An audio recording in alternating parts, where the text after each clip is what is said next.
Hello everyone, welcome to our YouTube channel. This video is all about hip hop culture. बहुत से लोगों को लगता है कि हिप हॉप सिर्फ एक डांस स्टाइल है, पर नहीं, हिप हॉप सिर्फ एक डांस स्टाइल ही नहीं बल्कि उससे कहीं ज्यादा बढ़कर है। आज की इस वीडियो में हम आपको यही बताएंगे कि हिप हॉप का जन्म कहाँ, कैसे और किन सर्कमस्टेंसेस में हुआ।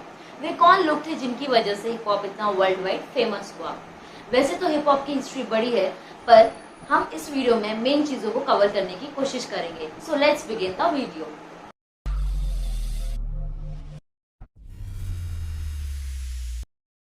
हिप हॉप का जन्म कहाँ और कब हुआ? हिप हॉप का जन्म अमेरिका में न्यूयॉर्क सिटी के साउथ ब्रॉन्क्स टाउन में हुआ। हिप हॉप की शुरुआत अर्ली 1970s में माना जाता है। हिप हॉप की शुरुआत कैसे हुई? अब जैसा कि आप जानते हैं, हिप हॉप का जन्म अमेरिका में हुआ था, बट इसकी रूट्स अटलांटिक ओशन को पार कर अफ्रीका तक फैली हुई है। आप लोग अफ्रीकन म्यूजिक को अर्ली हिप हॉप बीट्स में भी सुन सकते हैं। हिप हॉप की हिस्ट्री अमेरिका में गुलामी से शुरू हुई थी। वर्ल्ड वॉर के बाद जब डिप्रेशन बढ़ा और अमेरिका की आर्थिक स्थिति में तंगी आई, तब गुलामी और काम करने के लिए अफ्रीका से लोग अमेरिका लाए जाने लगे। शिप्स के थ्रू अफ्रीकन लोगों को अमेरिका ले जाया जाता था और उन लोगों को फोर्सफुली काम करवाया जाता था। अफ्रीकन्स को इंसानों की तरह नहीं बल्कि किसी चीज़ की तरह ट्रीट किया जाता था। पर इतना सहन करने के बाद भी अफ्रीकन्स ने कभी हार नहीं मानी। अफ्रीकन्स ने अपने घर से कनेक्ट रहने का रास्ता ढूंढ ही लिया और वो था म्यूजिक। अफ्रीकन्स जब काम करते थे, वे लोग सॉन्ग्स गाया करते थे।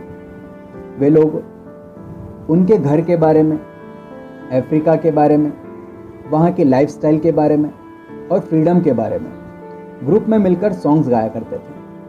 और ऐसा करके अफ्रीकन्स अपनी फीलिंग्स एक दूसरे के साथ शेयर करने लगे। समय के चलते कई अफ्रीकन्स ने अमेरिका में रहते रहते क्रिश्चियन धर्म को अपना लिया और इस तरह वे लोग अफ्रीकन अमेरिकन कहलाए। अब अमेरिका में दो कैटेगरी के लोग थे। पहले अमेरिकन्स जो पहले से ही अमेरिका में रहते थे और दूसरे अफ्रीकन अमेरिकन्स जो अफ्रीका से बिलोंग करते थे। अमेरिकन लोगों को वाइट पीपल कहा जाने लगा और अफ्रीकन अमेरिकन्स को black people. But white people ने हमेशा ब्लैक पीपल पर रूल किया। वाइट पीपल हमेशा से ब्लैक पीपल को उनसे छोटा और गरीब मानते थे। Father of hip hop, the birth giver. Cliff Campbell को फादर ऑफ हिप हॉप भी कहा जाता है। उनका जन्म 1955 में लंदन में हुआ। वे 12 साल की उम्र में अपने परिवार के साथ न्यूयॉर्क सिटी के ब्रॉन्क्स टाउन में शिफ्ट हुए। क्लिफ कैम्बल पार्टीज में डीजे इन किया करते थे। कैम्बल पूरे टाउन में सबसे अलग किस्म का म्यूजिक बजाते थे। उन्होंने अपने म्यूजिक में जमाइका म्यूजिक फ्लेवर ऐड किया, जो कि वहाँ के लोगों को काफ़ी पसंद आने लगा। बाद में क्लिफ कैम्बल का stage name DJ Kool Herc पड़ा। इन्होंने ही हिप हॉप बीट्स बनाई, जिन्हें ब्रेक बीट्स या ब्रेकिंग बीट्स भी कहा जाता है। कूल हर्क जब डीजे इंग करते थे, साथ में वे माइक लेकर एमसी इंग भी करते थे। हर्क लोगों को डांस करने के लिए कहते थे, जोक सुनाया करते थे और यहीं से रैपिंग की शुरुआत हुई। समय के चलते कुछ और डीजे आर्टिस्ट म्यूजिक प्ले करने लगे। ग्रैंड मास्टर केज पहले डीजे थे जिन्होंने म्यूजिक पर राइमिंग स्टार्ट की। फिर कुछ और डीजेस ने रैपिंग स्टार्ट की। वे लोग पॉलिटिक्स के बारे में रैपिंग करते थे, अपनी फीलिंग्स रैपिंग के थ्रू शेयर करने लगे। वे लोग अपने गुस्से को, अपनी खुशियों को रैपिंग के जरिए शेयर करने लगे। अब हिप हॉप ने यंग अफ्रीकन अमेरिकन्स को एक आवाज़ दे दी थी, जिसके थ्रू वे कुछ भी कह सकते थे, अपनी फीलिंग्स शेयर कर सकते थे, जो कुछ भी वे फील करते थे। कीथ काउबॉय ने रैंडमली एक पार्टी में डांस करते हुए इसे हिप हॉप नाम दिया। इस नाम में हिप का मतलब है अपडेटेड नॉलेज और हॉप का मतलब है movement. Elements of hip hop. Guys, अगर हम एलिमेंट वर्ड का मीनिंग समझें तो वो होता है तत्व या अंश। मतलब एलिमेंट वो चीज़ है जिसकी वजह से कोई चीज़ बनी हो। जब भी पार्टीज में हिप हॉप म्यूजिक प्ले होता था, लोग एक सर्कल बनाकर 1 बाय 1 अपना डांस टैलेंट शो किया करते थे। तब कुछ लोग अपने मार्शल आर्ट्स के मूव्स भी दिखाने लगे।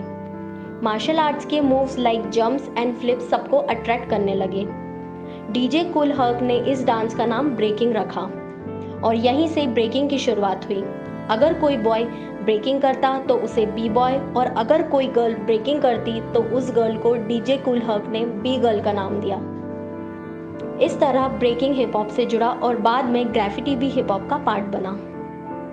अफ्रीका बम्बाटा ने हिप हॉप के एलिमेंट्स दिए, डीजेइंग, एमसीइंग, ग्राफिटी और ब्रेकिंग।